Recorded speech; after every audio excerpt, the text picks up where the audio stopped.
Great. Vale. Vamos a llamar.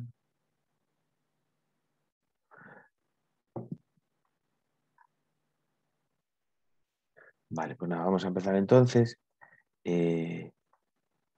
Vale, la idea entonces de hoy es hablar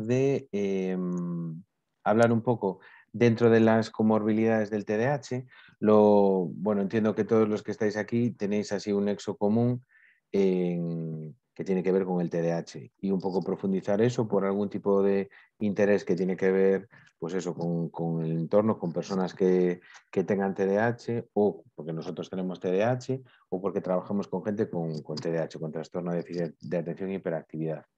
Dentro de las comorbilidades, que comorbilidades significa esas enfermedades o esos procesos acompañantes que se relacionan o no, pero que van un poco parejos a una enfermedad o un trastorno que sería el principal.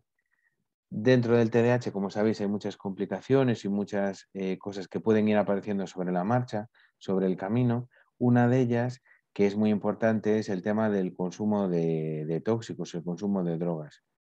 El nombre REPIPI de lo que sería la enfermedad, el trastorno el nombre REPIPI del consumo de drogas mantenido en el tiempo cuando ya es una enfermedad como tal se le llama trastorno por uso de sustancias. A lo mejor en la presentación veis que pone TUS, T-U-S, que es el diminutivo de este nombre así más corto.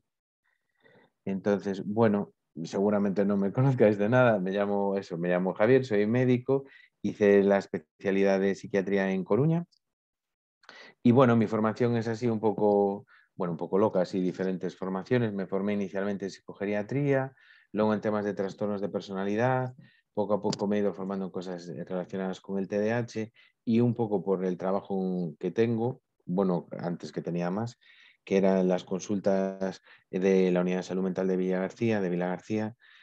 Bueno, pues ahí es donde entramos más en contacto con adolescentes tardíos, porque empezamos a partir de los 16 y adultos, con TDAH y con complicaciones diferentes asociadas. Bueno, como somos muy poquitos, yo creo que a lo mejor nos podíamos presentar un poco todos, ¿no? Voy a dejar ahí de compartir y a lo mejor podíamos, porque somos así, esto es rollo familiar, podíamos hacer ahí una mini presentación. ¿Os parece? Ah, no escuchas, perdona.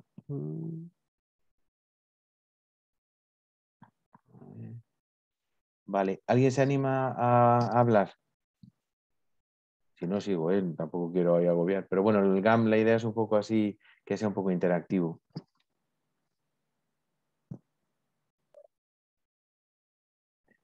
Sonia, ¿sigues sin poder escuchar o ya escuchas?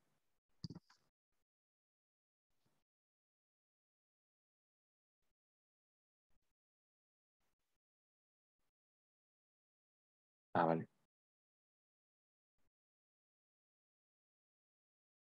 Ah, vale.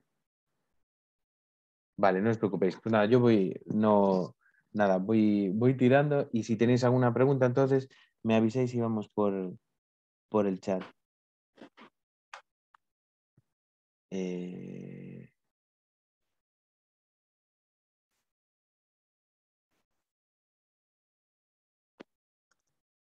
vale. Bueno, como normalmente las propuestas del GAM, que suele ser, claro, suele ser presencial, entonces es diferente, pero bueno, un poco lo que hacemos en el GAM tiene que ver con hacer un grupo de apoyo en el que podamos compartir diferentes informaciones y puntos de vista. Ay, hola, ¿qué tal? Hola Vanessa, hola Ruth. Nada, muy bien. Pues claro, la idea es compartir información, la que os pueda dar yo, pero también vosotros, ¿vale? Sin intentar convencer ni rollos así, con idea de ayudar, apoyar y que sería un poco escuchar, pero sin indicar ordenar y sin entrar en debates o estructuras así rollo clase o así. Y luego, muy importante en todo lo que tiene que ver con salud mental y todo lo que tiene que ver con el TDAH o con cualquier cosa, un poco aparcando los juicios, porque sabéis que vivimos en un mundo ahora todo bueno, todo el mundo opina y todo el mundo tiene la capacidad de juzgar y de un poco sentirnos juzgados por todos. Y nada, encantado, Patricia. Y la idea un poco es eso, es tener un sitio así, un espacio de seguridad donde poder compartir y hablar un poco de todo, incluso de estas cosas que tienen que ver con las drogas, que a lo mejor no se habla mucho, ¿no? Pero sin embargo es una preocupación que podemos tener todos. Eh, vale, si os planteo dudas, que me podéis escribir por el chat, os preguntaría, las adicciones, los adicciones como tal, ¿consideráis que serían una enfermedad? ¿Os parece que pueden ser una enfermedad?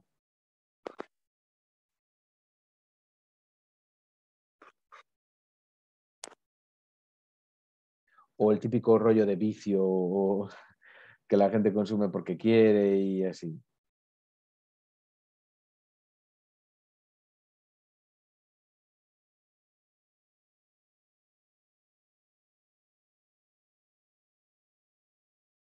Ujú.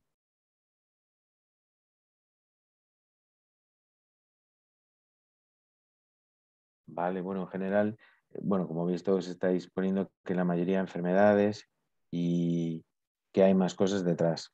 Ujú. O sea que pueden ser varias cosas, no solo una enfermedad, ¿no? Sino algo más complejo.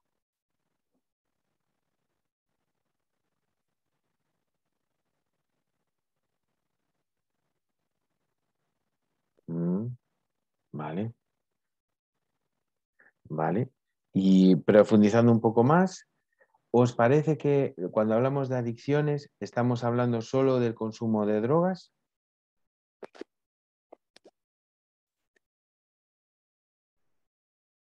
Mm, no.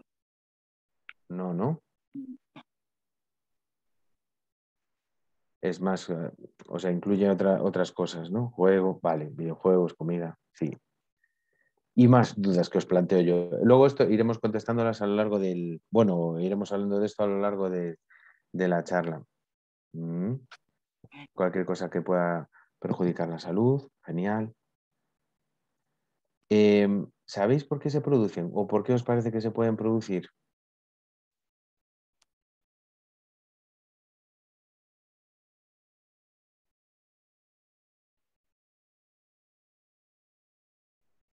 Carencias emocionales. Manuel vas muy fuerte ya con la dopamina, pero sí también.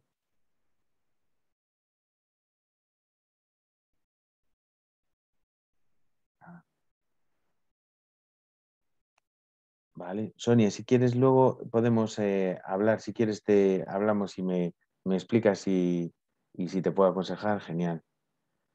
Inconsciencia,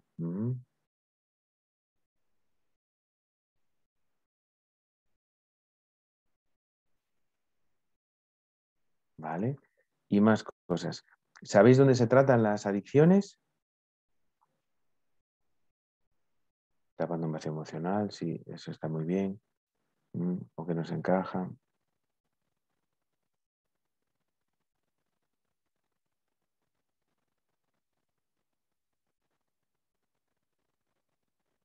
En psicología, psiquiatría, vale. En salud mental, vale, pues veremos, hablaremos un poco de los dispositivos, también de cara un poco a si hay alguna situación donde se puede ir a pedir ayuda, ¿no? Para saber, mm, ¿vale? Y más dudas, es pesadísimo así a estas horas de un sábado, tal. ¿Pensáis que tiene mucho que ver con el TDAH, que se relaciona con el TDAH? ¿O en principio pensáis que no?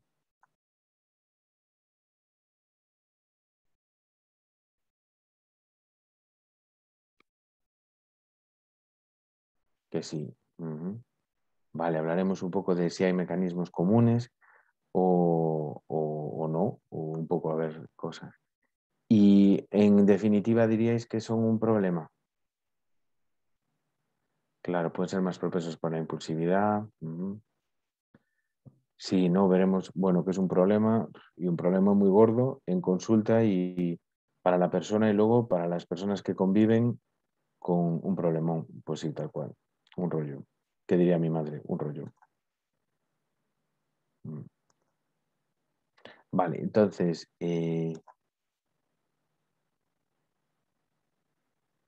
tiene más facilidad para desarrollar adicciones. Sí, sí, veremos que sí, que hay, de hecho hay un rollo genético. Nada, os cuento ahí un poco para ir empezando. Nada, esto es un poco para que veáis, bueno, diferentes estadísticas. Esta estadística yo creo que es del 2019, bueno, en España, en el Instituto Nacional de Estadística, se van recogiendo diferentes datos sobre diferentes cosas. Este, por ejemplo, es la edad media de inicio en el consumo. Como veis, la edad media de las sustancias legales son las sustancias más consumidas, como pueden ser el tabaco y el alcohol. Fijaros que la edad de inicio es baja, es en 14 años, que aunque se haya retrasado ligeramente con otros años, sigue siendo baja. Las edades y los consumos de sustancias ilegales se hacen más tarde, pero aún así el consumo, como veis, de edad media sigue siendo temprano, porque los 15 años en realidad es muy pronto. Y estamos hablando de sustancias tan graves como puede ser el éxtasis o la cocaína o las metanfetaminas o los analgésicos, o los opiáceos. Y bueno, luego hay cosas así más tal, las setas mágicas y cosas así. El consumo de drogas, como os decía, los consumos más prevalentes son siempre las drogas legales en todos los grupos así de diferentes edades. El consumo de alcohol y el consumo del tabaco, con diferencia, sobre todo el alcohol, es lo más frecuente. El siguiente en la lista sería el cannabis y después tendríamos los hipnosedantes. Los hipnosedantes son los medicamentos que se dan como las benzodiazepinas para dormir o como tranquilizantes. Luego tendríamos la cocaína, el éxtasis, los opioides, los alucinógenos, las anfetaminas, la cocaína y la heroína. La heroína, como, bueno, no sé si lo sabéis, pero bueno, estuvo así en horas bajas y ahora por desgracia está volviendo a subir un poco. Pero bueno, la heroína bueno, perdonad que a veces no se me así, lo petó mucho en los 80 y parte de los 90 hizo una bajada y ahora por desgracia está volviendo a subir algo. No como antes, claro, pero sí está volviendo a subir. Cuando hablamos de adicciones, hay una serie de conceptos que tenemos que comentar un poco. Y el primero cuando hablamos de adicciones es que en general, como decíais antes, a mí me parece un tema complejo y en general se piensa que es un tema complejo que va a englobar diferentes aspectos que tienen que ver con la propia sustancia adictiva, con el tóxico o con la droga en general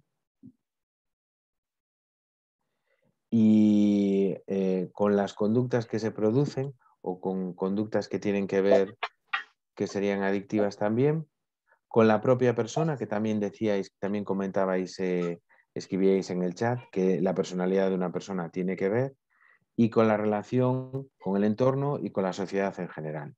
Pero bueno, muchas veces hay problemas de consumo y una de las cosas que se hacen en las terapias es intentar alejar a la persona de su ambiente de consumo, porque la persona está ingresada, deja de consumir y vuelve a su ambiente, ¿no? A su nicho ecológico, y ahí tiene un montón de amigos que consumen, las drogas son súper facilísimas de conseguir, vamos, te llaman como los de Globo, te vienen ahí a casa y entonces es súper fácil recaer. Entonces, cuando hablamos de adicciones, hablamos de muchísimos aspectos que no van solo con la adicción en sí, sino con las conductas, con la droga, sí, con la droga, con la persona y con el entorno. Además de deciros que es así complejo, también tenemos que hablar de que normalmente las conductas adictivas se van a relacionar con una pérdida de control, que a veces la persona no es consciente, pero que existe, ¿vale? Y con lo que llamamos también una compulsión, que es esa pérdida de control. La persona no es capaz de controlarse. Cuando tenemos episodios de atracón, por ejemplo, por la noche, que esto no es... no es lo mismo, ¿no? Pero bueno, son periodos sí, de pérdida de control, la gente te los describe muy bien, que de repente se levantan y tienen que ir a la cocina y tienen que comer y no lo pueden evitar, es como que están ahí en automático, que no son ellos. Además de hablar de la compulsión o la pérdida de control, tenemos que hablar de lo típico, lo que es la tolerancia y la abstinencia. No sé si conocíais estos términos, pero bueno, son términos que se suelen utilizar de manera frecuente cuando estamos hablando de adicciones o en consultas, pues como cuando hablamos pues eso, de drogas y tal. La tolerancia es el proceso por el que una persona necesita... Ay, perdonad, ¿tenéis el micrófono abierto alguien? No sé si podríais, si queréis reviso. Sí. La tolerancia sería el proceso por el que una persona tiene que ir aumentando la cantidad de sustancia o de droga para tener el mismo efecto que tenía. Ejemplos de tolerancia: las benzodiazepinas, los medicamentos que damos para la ansiedad o que damos para descansar. La persona a una dosis baja a lo mejor se puede sentir sedada, con mucho sueño, pero a medida que pasa el tiempo, la sensación es que ya no se sienten tan sedados y si buscaran una sedación, tendrían que ir sumando la dosis para tener ese mismo efecto. Las drogas en general producen tolerancia. Hay que ir aumentando la cantidad para estar igual de bien que al principio. Y luego el otro gran término de las adicciones tiene que ver con la abstinencia, que aparece, es una sensación o algo que aparece cuando no estamos consumiendo, cuando dejamos de consumir. Y esto tiene que ver cómo el cuerpo pide, disculpad, sí, el cuerpo pide otra vez tener esa sustancia y como que la echa de menos, sería una cosa así, pero a nivel de mecanismo homeostático y en términos fisiológicos, pero sería una sensación como de que el cuerpo pide el consumo de la sustancia. Entonces ahí hablamos de abstinencia. Más términos o aspectos, normalmente cuando hablamos de conductas adictivas o de adicciones de drogas, otros aspectos que nos van a interesar son aspectos que tienen que ver con la salud de la persona. Las intoxicaciones son situaciones de riesgo para la persona que requiere muchas veces una asistencia, ¿vale? Que puede ser la intoxicación etílica, la intoxicación por cualquier otra droga, y eso a veces hay que atenderlas de manera urgente porque puede haber un riesgo incluso vital para la persona. Las intoxicaciones etílicas, que parecen una tontería, hay un porcentaje bajo, pero que está ahí, de coma y de que si no hay una intervención médica puede haber, pues la persona se puede morir. A medida que la persona consume una sustancia y se instaura la enfermedad, vamos a ir viendo que van apareciendo diferentes problemas que tienen que ver con lo físico y con lo sanitario y también con lo personal, lo familiar, lo laboral y social. Lo que vamos viendo es que la persona, una vez que empieza, se instaura una dependencia a una droga o una conducta adictiva, la vida de esa persona va a girar en torno a esa conducta o a esa adicción, y todos los aspectos demás que conforman a la persona se van perdiendo. Entonces la persona deja de trabajar igual hasta que pierde el trabajo. La familia pues, se deteriora, llegando a situaciones en que las personas adultas, si tienen una familia, la pueden llegar a perder por el tema del consumo. En caso de adolescentes, la situación, pues eso, sufre la familia por... sufre la familia porque, claro, bueno, hablaremos un poco de esto, ¿no? Hay un cambio de forma de ser de la persona, el adolescente pues está más irritable, hay un cambio de conducta, puede haber agresividad, entonces eso en el entorno familiar tiene un impacto muy fuerte y un sufrimiento muy grande. La politoxicomanía son consumos de diferentes drogas o conductas adictivas que se suman. Y luego la patología dual es un término que utilizamos mucho en consulta y es cuando tenemos un trastorno mental o un trastorno del neurodesarrollo, como puede ser el TDAH, y se asocia a un consumo de una sustancia o una conducta adictiva. Cuando existen las dos cosas a la vez, hablamos de patología dual. Más cosas. Antes, un poco, hace unos años, sobre los 80, los 90, había una percepción que el consumo de drogas tenía que ver con el consumo en sí y que la persona tiene una plena voluntad para poder dejar de consumir si quiere, ¿no? Este discurso de yo dejar de fumar cuando quise y todas estas cosas, pero llevadas así a lo grande y a todos los tóxicos en general, a todas las drogas. ¿Qué se ha visto con las neurociencias? Se ha visto que haciendo diferentes estudios se vio que el cerebro de una persona con una adicción está afectada y no es un cerebro normofuncionante, no funciona normal. Entonces se ha visto que en realidad la persona, el drogadicto, el término de drogadicto, ¿no? Pasa a considerarse como un enfermo y pasa a ser, pues eso, pasamos de este concepto que todavía se mantiene hoy en día, ¿no? Hay el estigma del consumidor, el estigma del drogadicto, pues a nivel clínico pasa de considerarse más así a considerarse un enfermo y a considerar el trastorno por uso de sustancias como una enfermedad. No sé si os puse algún ejemplo más. Esto, por ejemplo, aquí veis en estas pruebas de imagen cómo es el cerebro de una persona sana, cómo está activado y cuando hay una adicción y cuando hay, una vez que llega la abstinencia, cómo va recuperando la función previa. Esta es la imagen que os había puesto antes. Vale. Entonces aquí lo que os decía, las neurociencias aplicadas a los trastornos por uso de sustancias nos han ayudado mucho a cambiar el abordaje de estos trastornos y a entender la gran complejidad que tienen y cómo podemos relacionar los consumos y las adicciones. Se ha visto que a nivel del cerebro hay evidencia en el que este trastorno va a tener una relación con las conductas impulsivas y compulsivas, unas alteraciones en el circuito de recompensa y unos cambios persistentes en el cerebro y en la funcionalidad en general. Entonces, esto también nos ha servido para plantear tratamientos nuevos y buscar dianas terapéuticas, sabiendo que queda muchísimo por estudiar. Vamos a repasar ahora un poco lo que serían las conductas impulsivas, compulsivas y hablaros un poco del circuito de recompensa. ¿Vale? Si tenéis alguna duda, me escribís por el chat. ¿Vale? Si me vengo muy arriba, me frenáis.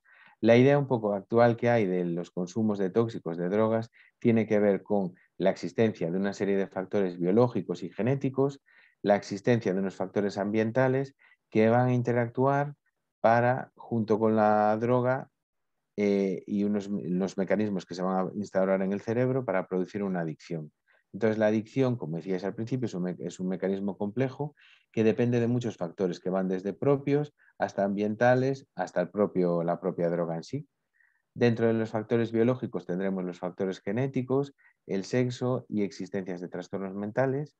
Y dentro de los factores ambientales, pues tenemos muchas cosas, como por ejemplo la disfunción de lo que sería a nivel familiar, las distorsiones familiares, la actitud de los padres y si existen consumos, porque hay familias de consumidores, pensad por ejemplo en el alcohol, la actitud de la comunidad ante la persona y, por ejemplo, el rendimiento escolar.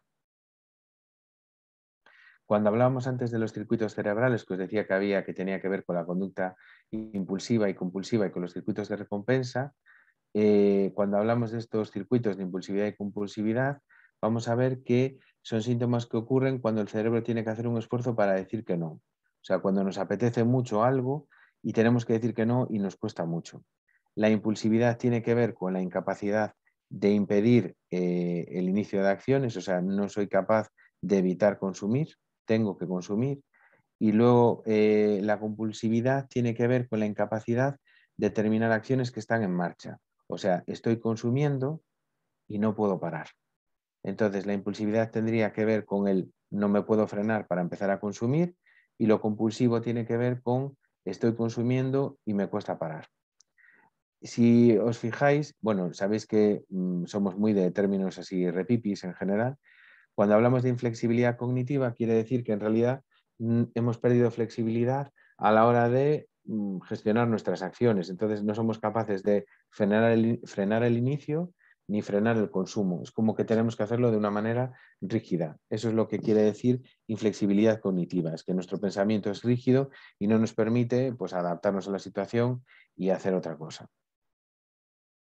Cuando hablamos de impulsividad, esto sonará mucho, hablamos de actuación sin prever las consecuencias, la falta de reflexión sobre las consecuencias de la conducta propia, la incapacidad de posponer recompensas que serían mejores, prefiriendo la recompensa inmediata, y la incapacidad para la inhibición motora, produciendo conductas de riesgo, y la falta de voluntad para no caer en tentaciones y en cosas que no nos irían tan bien. Esto nos casa mucho con lo que vemos en el TDAH, tanto la presentación combinada como la presentación de impulsividad, ¿no? Esto lo vemos mucho. Entonces aquí vemos una cosa que se parece. Y luego la compulsividad son acciones inadecuadas para determinadas situaciones, pero que no obstante persisten y que a menudo resultan en consecuencia no deseable. Era lo que hablábamos antes. Estoy comiendo, por ejemplo, como sería Homer, y no soy capaz de parar, pero debería parar. Y tengo una vocecita que me dice que pare. Vale. Entonces, no puedo adaptar una conducta a pesar del feedback negativo, ¿no? A pesar de que no va bien, no puedo parar. Ejemplos, hábitos, respuestas desencadenadas por estímulos del entorno, las consecuencias de esa respuesta. ¿Y qué más? ¿Qué más os cuento? Esto sería como un... Bueno, yo soy así de poner así figuritas. La idea es que cuando consumimos el tóxico hay un incremento de una sustancia que veremos ahora que se llama la dopamina, y ese incremento de la dopamina va a producir un subidón y un gran placer y una sensación de satisfacción. ¿Qué pasa? Cuando dejamos de esa sensación, nos va a hacer que busquemos volver a tenerla. Una vez que pasa, queremos volver a tener ese tipo de sensaciones. Entonces volvemos a buscar el consumo de nuevo. Y entonces se produce de nuevo el incremento de dopamina y entramos ahí en un bucle. Eso tendría que ver con la impulsividad. Cuando el consumo se mantiene o la sustancia es muy adictiva, va a haber un cambio de patrón de conducta y vamos a pasar de esta impulsividad a ya no buscar tanto este subidón, porque ya no lo tenemos, sino que vamos a evitar la abstinencia. O sea, cuando consumimos nos encontramos normal y cuando dejamos de consumir empezamos a encontrarnos mal. Pero ya no hay el placer y el subidón y estas cosas, sino que ya es para evitar el malestar. Pero ya no me encuentro súper bien, me encuentro normal. Eso es cuando ya hemos instaurado, cuando ya está instaurada la enfermedad. A ver, entonces aquí tendríamos cuando ya existe una conducta de abuso o hay una conducta de dependencia, cuando hay una sensación de abstinencia, el cuerpo demanda volver a consumir el fármaco y entonces nos anticipamos, nos preocupamos o nos activamos para buscar el consumo de nuevo. Esto es lo que llamamos la compulsión. ¿Os quedó claro? Os repito, ¿queréis? ¿O tenéis dudas con esto?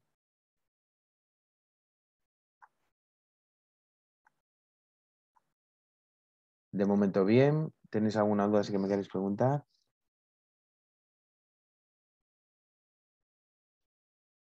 Vale.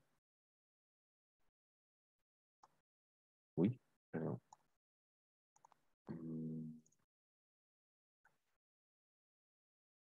Vale, sigo entonces. El otro gran, teníamos los circuitos de compulsividad y de impulsividad. El otro gran circuito que tiene que ver con el consumo de tóxicos tiene que ver con el circuito de la recompensa, que también nos va a sonar con el TDAH. Este es el circuito de recompensa, ¿vale? Que tenemos aquí en el cerebro, y es un circuito que es el responsable de relacionar y modular las diferentes recompensas que se producen por diferentes sustancias. Las sustancias que producen esta sensación de bienestar son una serie de neurotransmisores que tenemos en el cerebro, como pueden ser las endorfinas, la anandamida, la nicotina o la propia dopamina. Son neurotransmisores que se producen por diferentes estímulos, por un recuerdo agradable, por algo que estamos haciendo que nos gusta, por lo que sea. Y nada, es algo natural que tenemos en la cabeza. ¿Qué van a hacer las drogas? Las drogas van a utilizar unas sustancias que son súper parecidas a estos neurotransmisores y van a estimular directamente los receptores del circuito de la recompensa saltándose los neurotransmisores naturales. Es como que, por ejemplo, cuando tenemos un problema de tiroides y estamos tomando el levotroid o la hormona tiroidea, estamos dándole al cuerpo ya directamente la sustancia, sin que tenga que ser procesada. Esto es un poco lo mismo. Estamos tomando la sustancia directamente que va a actuar en esta vía y se va a saltar todos los circuitos que serían los normales en el cerebro, en el cuerpo. Entonces las drogas van a actuar sobre el circuito de la recompensa, lo van a estimular y van a producir un incremento de dopamina de manera artificial. La dopamina, acordaros que es el neurotransmisor principal del circuito de recompensa. Entonces, bueno, esto es un resumen, ¿no? Nuestro cuerpo produce dopamina al practicar diferentes actividades que nos gustan y lo que hacen las drogas es alterar el ciclo natural del cerebro que libera la dopamina normalmente, entonces fuerza la estimulación de dopamina sin que se produzca lo que, pues, las actividades placenteras que aumentarían la dopamina normalmente. A medida que tenemos muchísima sustancia de algo, lo que hace el cerebro es eliminar receptores, porque cuando tenemos muchísima sustancia de algo es como que el cerebro se bloquea y se insensibiliza a la sustancia. Es como, por ejemplo, cuando escuchamos un sonido durante muchísimo tiempo y luego no lo escuchamos exactamente igual. Es porque el oído pues está como empachado de ese sonido y lo bloquea porque, porque ya es como mucho. Pues en este caso la dopamina funcionaría un poco igual. Cuando tenemos muchísima dopamina o cuando tenemos muchísimo de algo en el cerebro va a bloquear la acción y entonces la persona, claro, necesita todavía más cantidad de dopamina para producir una sensación o un efecto similar, porque el cerebro lo tiene bloqueado parcialmente. Entonces esto es lo que hablamos de la tolerancia de antes, ¿verdad? Que tenemos que ir subiendo la cantidad de droga, la cantidad de sustancia para tener una sensación similar. Cuando hablamos de los trastornos de uso de sustancias y por qué se producen, que os lo preguntaba al principio, lo que se hablaba era de la interacción entre la persona y diferentes estresores ambientales, que tienen que ver con los factores de la propia persona y del ambiente. Luego, se ha visto que hay una serie de hipótesis que explican un poco por qué aparecen estos trastornos y en la patología dual. Entonces, se ha visto que a veces se van acumulando factores de riesgo, entonces tenemos factores genéticos. Los factores genéticos es un poco lo que viene de la herencia, ¿no? Lo que en nuestra escala evolutiva, lo que traemos de atrás. Los factores neurobiológicos, cómo se ha desarrollado nuestro cerebro. Acordaros que el cerebro es como una vasija de barro. Esto es muy cursi, lo siento, siempre lo digo y siempre que lo digo digo yo, Dios, qué horror. Pero básicamente el cerebro es una especie de vasija que se va modulando a medida que vamos teniendo vivencias y que vamos viviendo. Entonces, las cosas que vivimos a lo largo de nuestra vida modulan nuestro cerebro y nos cambian, ¿no? Esto se ve mucho en personas que han sufrido pues, cosas muy graves, traumáticas, que, bueno, que cambian a la persona. Pero en general, todas las cosas que nos pasan nos van modulando. Somos de una manera y a medida que va pasando la vida, pues vamos cambiando. A medida que vamos teniendo pérdidas, a medida que experimentamos cosas, pues esto es un poco lo mismo. Los factores sociales, los factores culturales, los factores ambientales. No es lo mismo vivir en una situación de no tener problemas económicos a vivir en un entorno donde la gente tiene problemas económicos, todo el mundo, hay un ambiente de consumo, no es lo mismo vivir ahí que vivir en una situación más bollante y donde no hay tanto consumo. Entonces se ha visto que a veces aparecen un trastorno por uso de sustancias y, por ejemplo, un trastorno mental cuando se acumulan una serie de factores de riesgo, ¿no? Esto sería un rollo acumulativo. Otra hipótesis es que los trastornos por uso de sustancias aparecen en personas, por ejemplo, con TDAH, como una manera de automedicarse. Las personas no se encuentran bien, por lo que sea, y necesitan buscar algo para encontrarse bien. Entonces, buscamos dentro de nuestro entorno cosas que nos hagan sentir bien. Esto pasa mucho, por ejemplo, en pacientes que tienen problemas de psicosis, como por ejemplo problemas con esquizofrenia o personas con trastorno bipolar o personas depresivas que buscan una manera de encontrarse más activos, por ejemplo, la depresión, pero también en personas, por ejemplo, con TDAH es muy frecuente buscar sustancias con cafeína, por ejemplo, café o Coca-Cola, para encontrarse bien. Esto no quiere decir que la cafeína sea un tóxico ni nada, pero la persona busca la manera de encontrarse bien con lo que tiene. Entonces, cuando descubre que la cafeína hace que se sienta mejor, es muy frecuente que la persona con TDAH pues busque el café, ya incluso que se lo pida al cuerpo. Y luego, en otras personas que tienen trastornos y que tienen un trastorno por uso de sustancias, vemos que existe lo que llamamos la vulnerabilidad común, y es que las enfermedades comparten mecanismos neurobiológicos comunes y entonces, pues bueno, comparten un poco ahí desgracias. Entonces tendríamos un poco estas maneras de explicar por qué se produce un trastorno por uso de sustancias y por qué se produce un trastorno por uso de sustancias en personas que tienen o un trastorno mental o un trastorno del neurodesarrollo. A la hora de abordar un tratamiento con una persona que tiene una dependencia, tenemos que ver diferentes aspectos. Por un lado, que tenemos una persona con sus características, su personalidad y sus dificultades. Pensad, por ejemplo, en una persona que tiene alcoholismo, es muy frecuente que tengan una enfermedad del hígado que se llama cirrosis hepática, en el que el hígado deja de funcionar bien y eso es un problema muy grave, ¿no? Otro problema que suele haber, la hepatitis C, en personas que, por ejemplo, utilizan drogas que tienen que ser inyectadas, es muy fácil que se transmita el virus de la hepatitis C. Luego, problemas mentales o problemas derivados del propio consumo, los trastornos afectivos, trastornos psicóticos, los trastornos de personalidad o el TDAH, que es lo que, como os decía, se llama patología dual. Además de tener sus características, su personalidad y sus dificultades, sus comorbilidades, también tenemos el entorno, ¿no? Los problemas de inserción social, los problemas económicos, que ahora tiene una entidad muy grande, lo estamos viendo en la consulta, ¿no? Que ahora hay dificultades ahí, hay gente que lo está pasando mal por el tema, por todo lo pasado, ¿no? Con la pandemia. Si ya estaba un poco justo antes y se dedicaban a la hostelería, por ejemplo, ahora están más pillados. Problemas en la dinámica familiar, porque también os dije que es frecuente, ¿no? Que a veces hay familias enteras de consumidores, hay familias enteras de alcohólicos.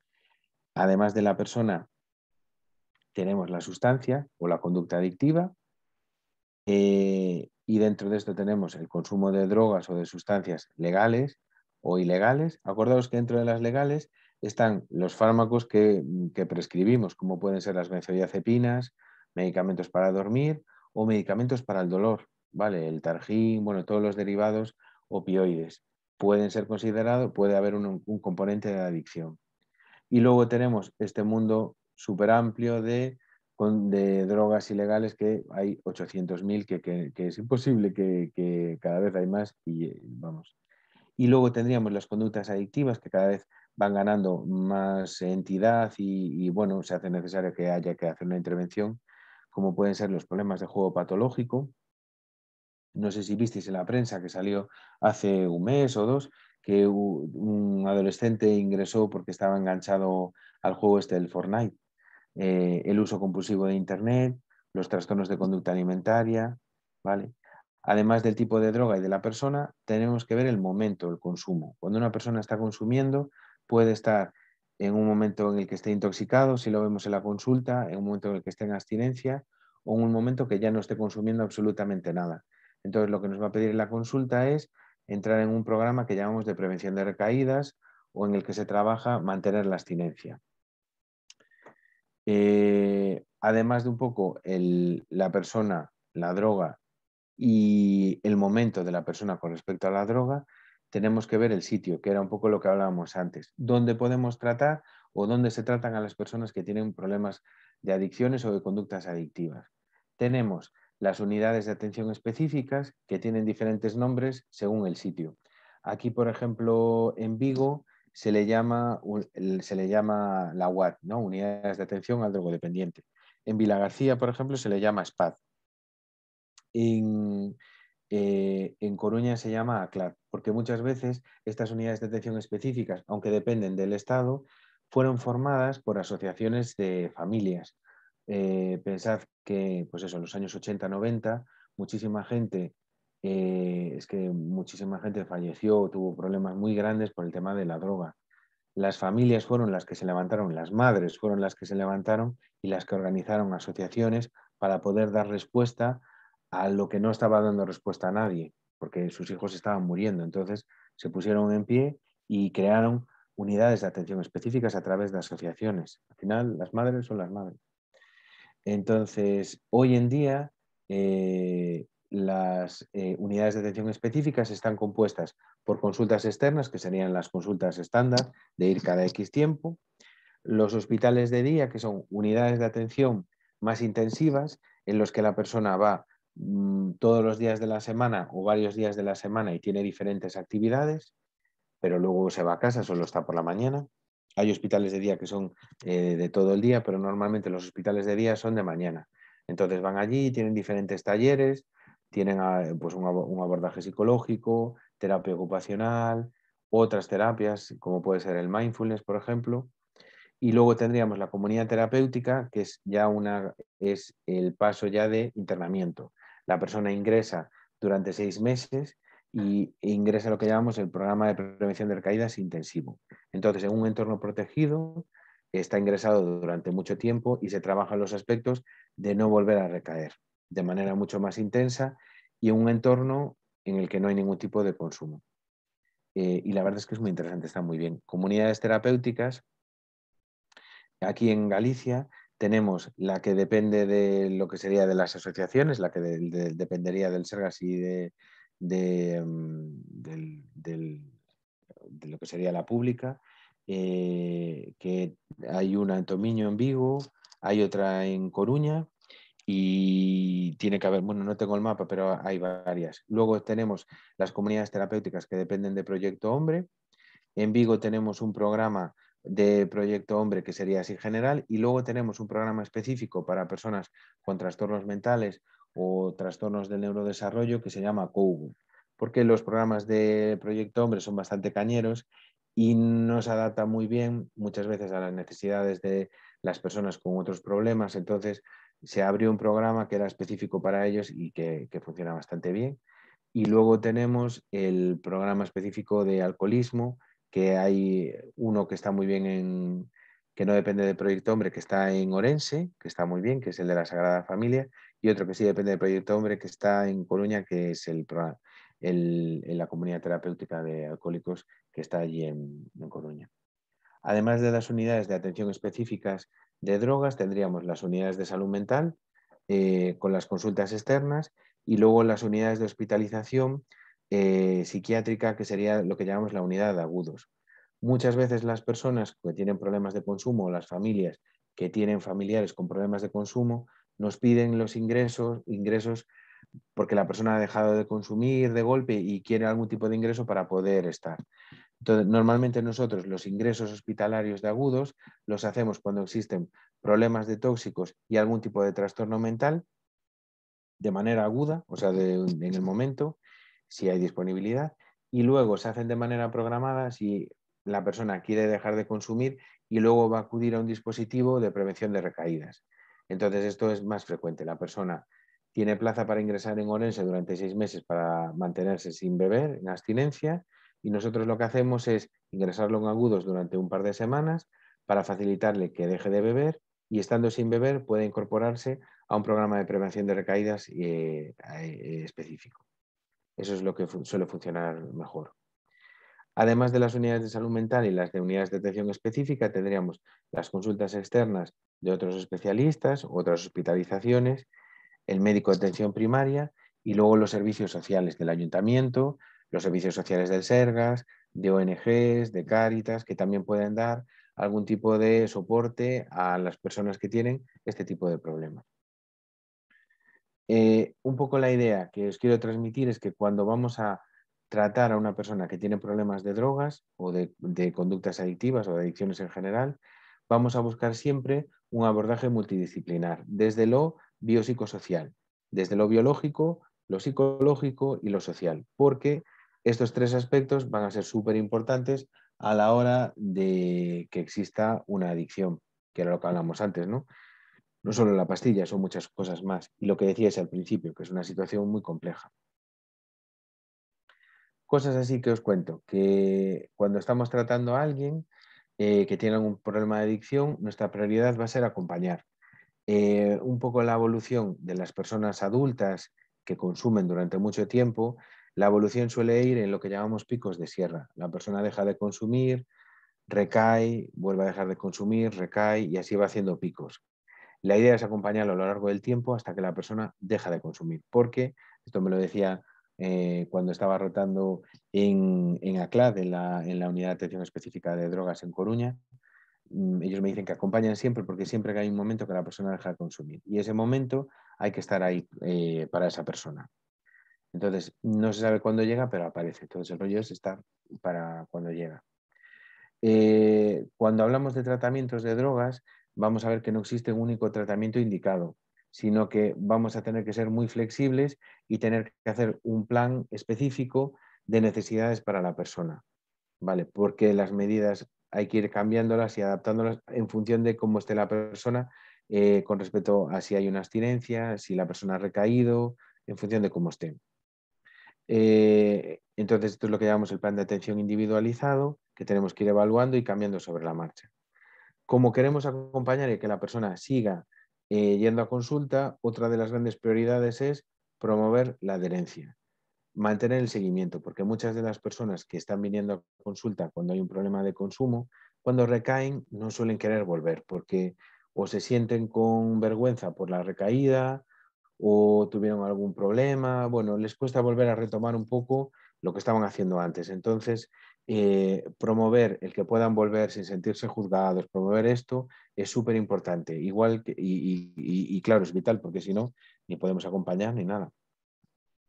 Luego, lo que os decía, la desintoxicación, que sería esa primera etapa, es quizá lo más fácil, pero no constituye el tratamiento en sí, sino que es una piedra más en el camino, un eslabón más o un escenario más de esto que es una maratón en realidad. Cuando hablamos de tratamientos tenemos dos fases, que serían la desintoxicación, que es ese periodo en el que la persona deja de tener tóxicos o drogas en sangre, y luego la deshabituación, que es el periodo en el que la persona ya no tiene ningún tóxico en sangre y tiene que mantenerse en abstinencia. Entonces, la parte más importante va a ser esta segunda. La primera es un medio para llegar a esta segunda parte, pero es imprescindible también. Cuando queremos intervenir sobre alguien, tenemos una manera de hacerlo individual, en consulta, pero tenemos terapias de grupo que van muy bien. Los tratamientos no tienen que ser voluntarios para que sean efectivos. Según el momento, pensad en una situación de abstinencia grave o de intoxicación, a veces la persona no es consciente y tenemos que empezar con un tratamiento aunque la persona no quiera. Fuera de eso, es imprescindible que la persona esté motivada para mantenerse en abstinencia, si no, es imposible. Bueno, luego nada, cuando una persona entra en consulta, lo que os decía antes, tenemos que estar pendientes de otras enfermedades que pueden tener, por desgracia, como puede ser la hepatitis, la tuberculosis, el VIH, las enfermedades de transmisión sexual y cualquier otra infección que pueda poner en riesgo a terceras personas. Pensad, por ejemplo, ahora cuando fueron los confinamientos o el coronavirus, que tuvieron que habilitar espacios así a personas con más dificultades para evitar pues eso, para que pudiera haber un poco de control. Y en general, un poco la idea es que los procesos de adicción son procesos largos, que van a presentar múltiples recaídas y son complejos. Entonces, lo ideal, la idea de esta charla es pues un poco hacer hincapié en la necesidad de que no empiece este tipo de enfermedades porque luego es que es todo muchísimo peor. Entonces, en la medida que pueda ser un poco la chapa de esto es esto, ¿no? El hablar de la gran importancia que tienen las drogodependencias y las conductas adictivas y lo difícil que es luego salir de este embrollo. Cuando hablamos de conductas adictivas o de adicciones, hay un proceso de dejar de consumir, desde que la persona decide dejar de consumir a deja de consumir, que tiene que ver con esto. Son diferentes etapas para dejar el consumo que van desde la precontemplación, que es cuando la persona no está en un momento para dejar de consumir, pero bueno, se deja que se le informe, pero no estaría. Contemplación, cuando la persona vuelve, empieza a ver que, bueno, la vida se le está yendo un poco, se le está viniendo abajo, está perdiendo la familia, si está casado, la mujer o el marido les hace un ultimátum que se las van a abandonar si siguen así, cosas así, cuando nos ponen la pistola, ¿no?, en la sien, entonces entraríamos en esta fase contemplativa de contemplar el cambio, pasaríamos a la fase de acción, desde llegar a hacer el cambio, y luego pasaríamos por el mantenimiento y recaídas. Entonces volveríamos a empezar otra vez y así hacemos una especie de bucle que es el tratamiento final, al final, ¿no? Y los objetivos, como os decía, es mantener la abstinencia y, bueno, conseguirla y mantenerla, mejorar la funcionalidad y la autonomía de la persona, incluido la inserción laboral, para que la persona sea independiente y pueda ser autónoma, porque tenemos que trabajar para ser autónomos, ¿no? Necesitamos dinero. Y luego mejorar la esfera familiar y la esfera social. O sea, cubrir un poco todo lo de la persona, lo que hablamos antes, lo biopsicosocial. Entonces, como veis, todo esto es ahí un puzzle difícil ahí de encajar muchas veces. Esto es un reto.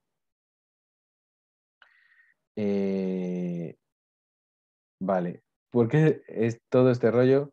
¿Qué tiene que ver con el TDAH? ¿Qué os parece? Pues nada, acordaros que cuando hablamos en algún gamo o algunas cosas sobre lo que es el TDAH, en el TDAH existe una disfunción entre la región prefrontal, esta parte de aquí, y la región del cerebelo, y una región que es más subcortical.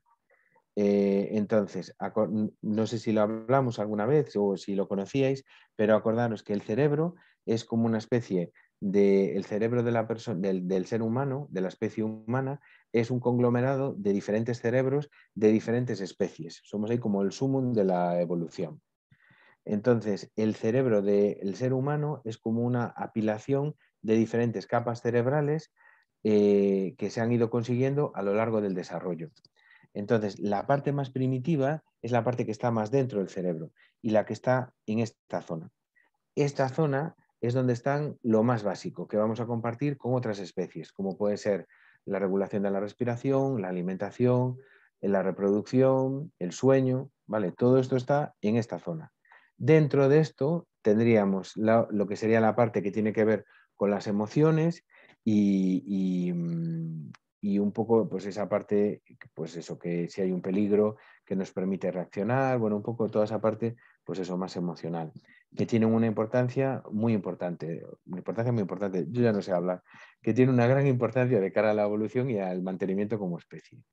La parte que tiene que ver con el ser humano es esta parte, la región prefrontal. La región prefrontal es un poco como el policía o el domador de leones. Es esa parte cerebral más racional, que lo que hace es templar un poco gaitas. Es un poco pues el policía que gestiona que la situación no se despiporre mucho. En un cerebro de una persona con TDAH, esta parte prefrontal no está tan madura. Entonces, tenemos más dificultades para gestionar todo el resto de la parte emocional o, pues eso, de la parte más impulsiva. Esos mecanismos nos fallan. Entonces, eso hace que pues, las personas sean más impulsivas, tengan más dificultades, todas estas cosas que conocemos del TDAH. Entonces, acordaros esto, en el TDAH no funciona bien el domador de leones. La parte prefrontal no funciona bien porque es muy inmadura. Lo que hacemos con el tratamiento, tanto desde lo psicológico como desde lo farmacológico, es intentar mejorar esta parte y que madure. Pues esto tiene mucho que ver con lo que hemos hablado, con el consumo de drogas, ¿no? Que hay un incremento de la impulsividad, que tiene que ver con el circuito de recompensa. El circuito de recompensa estaría en esta zona. Vale, entonces vemos que está todo muy, muy, muy relacionado. Cuando estamos hablando de TDAH y del consumo, es que tiene mecanismos que se parecen mucho o que se comparten. Entonces tiene mucho, mucho que ver. De hecho, vamos a ver que en el TDAH existe un gran porcentaje de personas que consumen tóxicos diferentes. ¿Cuáles son las sustancias más consumidas en el TDAH? Las principales serían estas dos, el tabaco y el alcohol, como la población general. Pero con un porcentaje mayor de consumo y veremos que hay una serie como de diferencias. Otras sustancias que se consumen son los porros, hablando mal, el cannabis a tope. Y menos frecuente, pero también es la cocaína. Una de las cosas que preguntamos en la consulta cuando viene una persona con TDAH o con sospecha de TDAH es cómo le afecta si consume cocaína o cafeína y qué efecto tiene. En una persona con TDAH normalmente la sensación que van a tener es de estar más relajado y estar más tranquilo. Una persona que no tiene TDAH normalmente se van a notar pues más estimulados, con más nervio, con más así subidón. Y normalmente la persona con TDAH te van a decir, bueno, y consume, sí, sí, consumo cocaína, pero ahí es galla. Vale, ¿y qué efecto te produce? Pues la verdad es que me viene muy bien, me relaja, me da sueño. En cuanto me dicen esto en consulta, yo ya se me enciende ahí la alerta del TDAH y nada, hay que tenerlo muy en cuenta porque, como sabéis, los tratamientos son un poco diferentes, ¿no? Cuando existe el TDAH. El trastorno por uso de sustancias, las adicciones en general, van a implicar un empeoramiento en el pronóstico de la persona con diagnóstico de TDAH, horrible, un mayor riesgo de que haya más complicaciones y otras enfermedades, un tratamiento más complejo porque tenemos que añadir la parte del trastorno por uso de sustancias. La cafeína también, sí, también relaja. De hecho, muchas veces en los colegios se da Coca-Cola o con cafeína, porque se encuentran un poquito más relajados los niños. El tratamiento en general es mucho más complejo porque tenemos que añadir esta parte, y en lo que respecta al propio consumo, las personas que tienen TDAH que empiezan a consumir van a consumir mucho antes, van a estar menos tiempo en abstinencia, o sea, van a estar consumiendo mucho más tiempo, y en general la respuesta a los tratamientos va a ser peor, va a ser peor.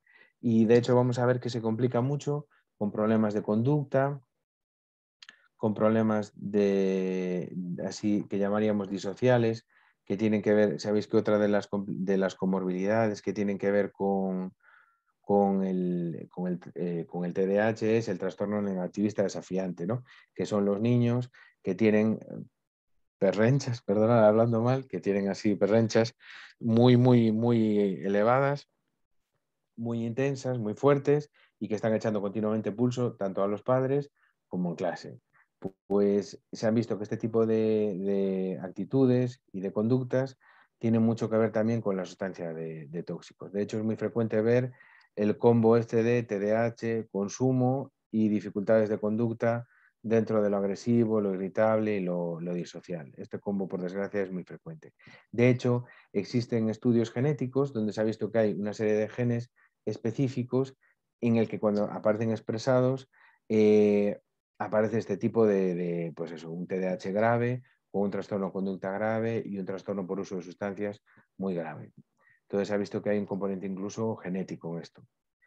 Y entonces un poco la idea es que cuando hay un trastorno por uso de sustancias, vamos pues de mal en peor, de mal en peor.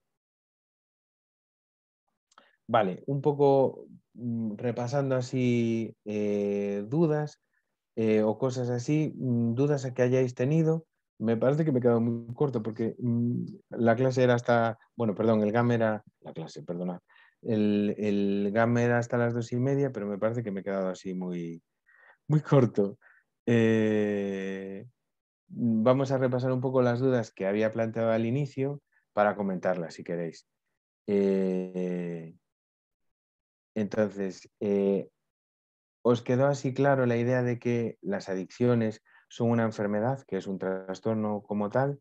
¿O os quedó alguna duda o algo que queráis comentar sobre esta pregunta?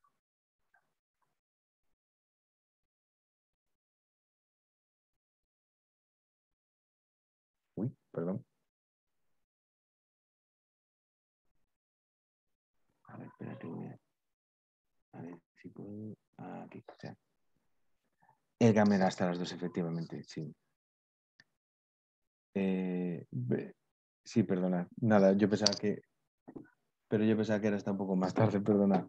O sea, que era hasta un poco antes. El número de dopamina viene de dopar. Ah, ni idea. Ah, vale, vale. Entonces, ¿os quedó así alguna duda dejo aquí el chat abierto porque antes no lo encontraba? Pueden llegar a ser peor que una enfermedad. Eh, claro, o sea, son trastornos que son muy complicados de abordar porque como tienen un componente que tiene que ver con la persona, con la forma de ser de la persona, con la droga, pensad que hay drogas que producen una dependencia bestial. Las drogas que enganchan más son las drogas que con poco producen un efecto muy fuerte. Por ejemplo, la heroína. La heroína, la primera vez que, por ejemplo, el cannabis, tarda mucho en producir una adicción porque hace falta consumirlo mucho porque el efecto no siempre es muy llamativo, sino que se va viendo con el tiempo, y los efectos del cannabis, que parece que, bueno, hay este rollo de que es una droga blanda, son muy notorios y pueden ser en la puerta a otros consumos. Entonces, el consumo de cannabis es muy grave. Pero al margen de eso, la heroína, si una persona prueba heroína un par de veces, es muy fácil que quede enganchado porque el efecto que produce es brutal en la persona. La primera vez que una persona se pincha, si hablas con una persona consumidora, te van a describir el oro y el moro de lo que sintieron en ese momento, subidón, una cosa brutal, que luego muchas veces no lo consiguen de nuevo, pero ese rollo hace que tal. El azúcar podría hacer el mismo efecto que las drogas. Exactamente igual no, pero bueno, sí se ha visto que tiene un efecto así, bueno, más activador, ¿no? Sobre todo en niños. La influencia de los tóxicos en el ritmo circadiano. Mm, claro, pero ¿en qué sentido?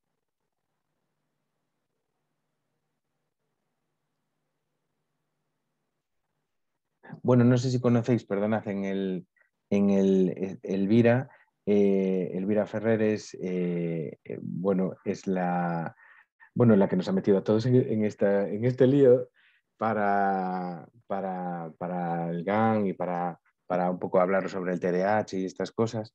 No sé si querías hablar de algo en concreto, Elvira. La secreción de cortisol.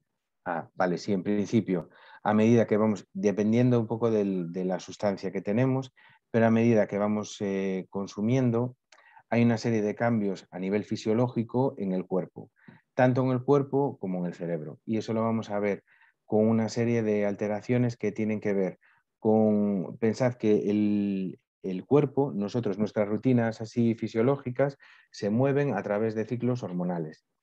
Entonces, a medida que nosotros nos levantamos a una hora por la mañana, estamos despiertos durante el día y luego dormimos de noche, y eso es un ciclo hormonal. Hay una serie de sustancias que hacen que, pues, que tengamos estas rutinas. De la misma manera, el sueño, de la misma manera que el sueño, el apetito y cualquier otra cosa. Todo está relacionado con estos ciclos y todo está interrelacionado. Cuando empezamos a hacer consumos diferentes de sustancias, según la sustancia que sea, esos ritmos se van a alterar porque hay una alteración a nivel hormonal general. Entonces, cuando hay consumos mantenidos en el tiempo, vamos a ver que hay unos cambios físicos, pensad por ejemplo en el alcohol, lo que os decía, que hay enfermedades a nivel hepática, pero además de las enfermedades hepáticas, vamos a ver que existe, como pone Elvira, incrementos en las cifras tensionales, mayor propensión de aumento de peso y de obesidad, enfermedades que tienen que ver con la obesidad, como es el síndrome metabólico o la diabetes, y predisposición a tener mayor cantidad de, por ejemplo, enfermedades oncológicas, de tumores. El alcohol se relaciona mucho con tumores de, por ejemplo, del intestino, del tubo digestivo u otros tipos de tumores. Y luego hay otras sustancias que hacen justo lo contrario. Cuando vemos una persona, todos tenemos un poco la imagen, ¿no? El estigma de las personas que consumen derivados del opio, ¿no? Por ejemplo, heroína. Vemos que esas personas están ultra consumidas, o sea, la persona está totalmente consumida, tienen una cara, un fenotipo, ¿no? Una forma de la cara muy específica, están consumidos, están súper delgados, tienen un tono de piel diferente. Entonces, de la misma manera que podemos tener obesidad u otras enfermedades relacionadas con la obesidad, también podemos tener al contrario, una situación de malnutrición. De hecho, las personas cuando se entregan al consumo, muchas veces abandonan el hogar, se van de su casa y van a sitios de consumo donde están consumiendo todo el tiempo, ni siquiera comen, bueno, un desastre. Eh, y ahí es donde ves que es una enfermedad, porque hay un proceso de deterioro. Yo he visto a gente a lo mejor hace años en consulta o ingresadas o ingresados que físicamente estaban más o menos bien y con el paso de los años los vuelvo a ver de nuevo y la verdad es que es un horror, da una pena horrible, horrible.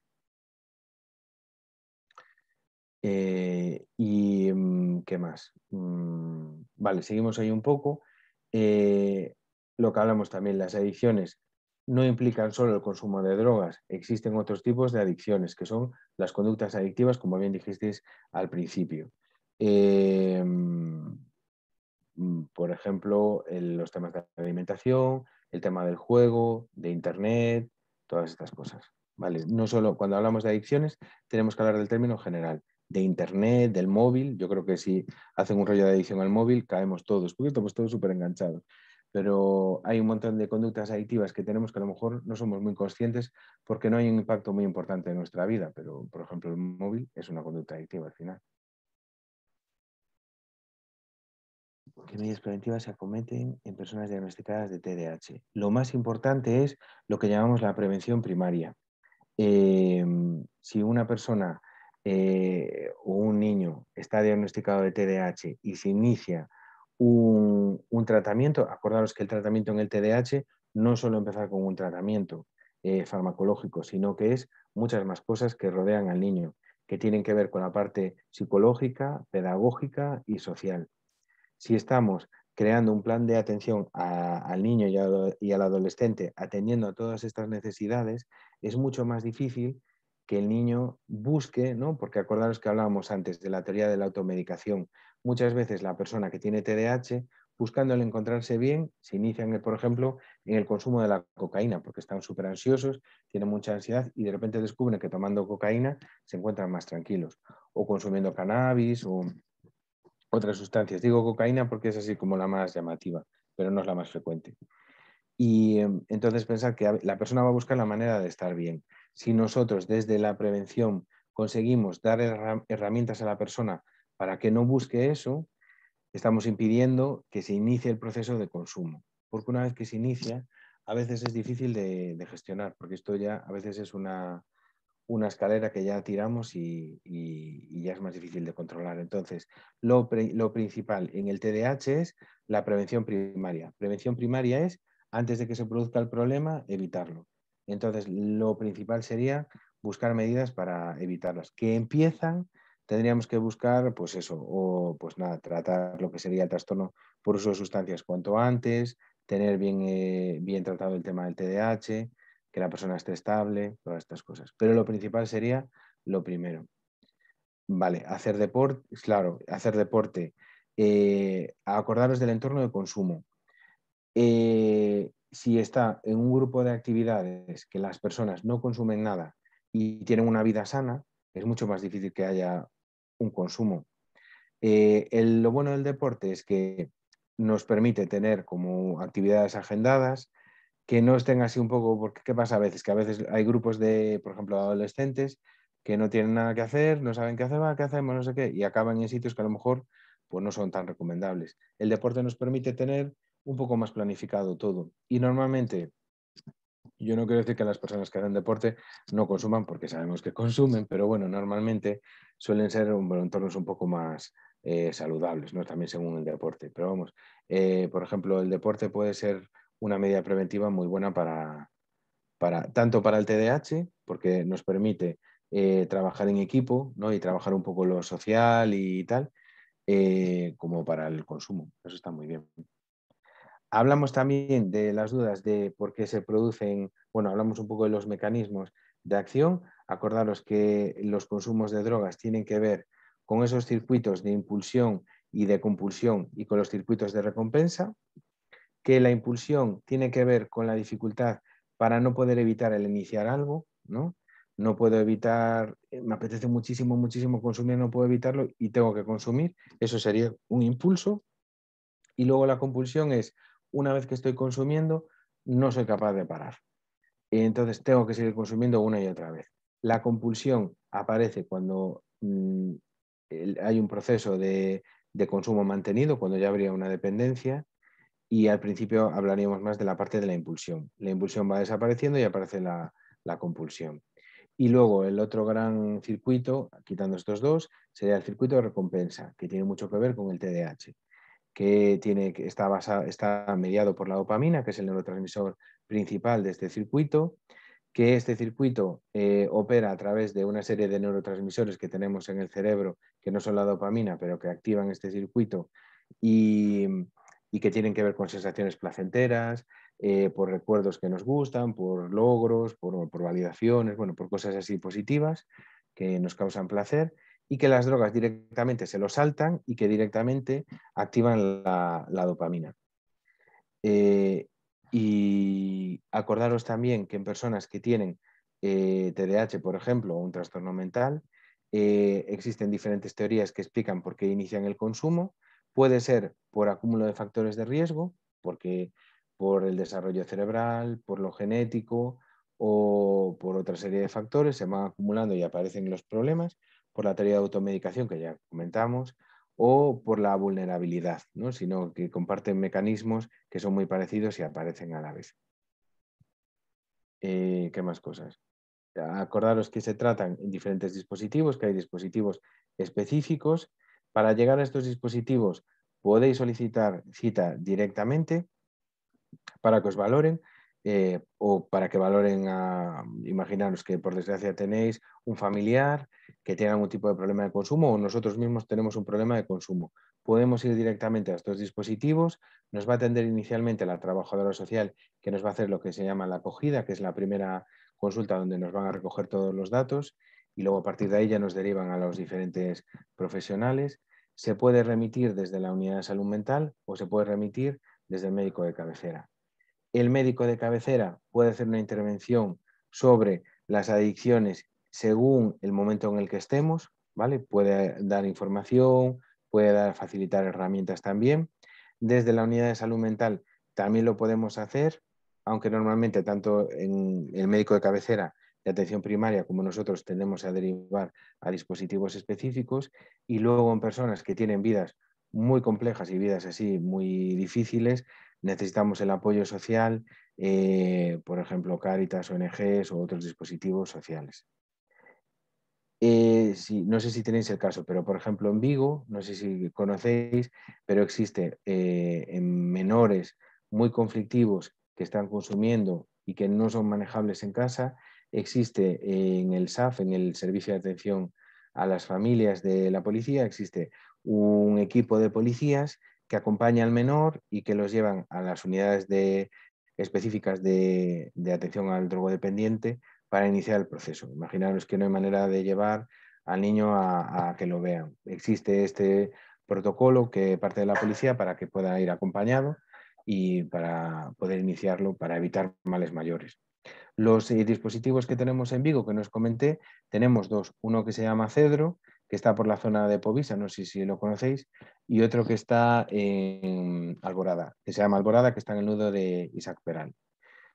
Y luego en alcohólicos hay un dispositivo específico para alcoholismo también. Y luego la comunidad terapéutica estaría en Tomiño. Vale. Bueno, ya hablamos del TDAH y la relación tan grande que tienen con el consumo de drogas, que tenemos mecanismos que se parecen y que comparten mecanismos. Acordaros de la impulsividad, ¿vale? Que es muy, muy importante. Y del efecto, ¿no? De lo de la automedicación. Y bueno, nada, y que es un problema, ¿no? Es un problemón que escribíais antes, ¿vale? Es, es muy difícil, es mucho más difícil. Y yo creo que nada más. Pregúntame así dudas que, bueno, si me queréis escribir dudas o cosas que tengáis.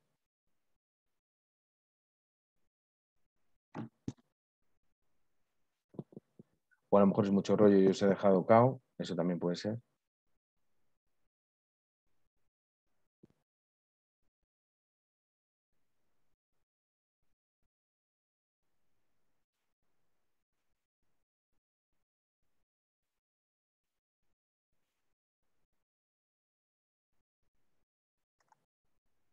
Uy, vale. Bueno, nada, este sería hasta aquí. Vale, dejo ahí de...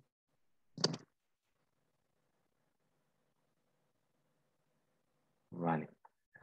Bueno, pues nada, hasta... Espera, voy a dejar de... Ah, vale, ya está. Graba. Dejo de grabar, luego paro.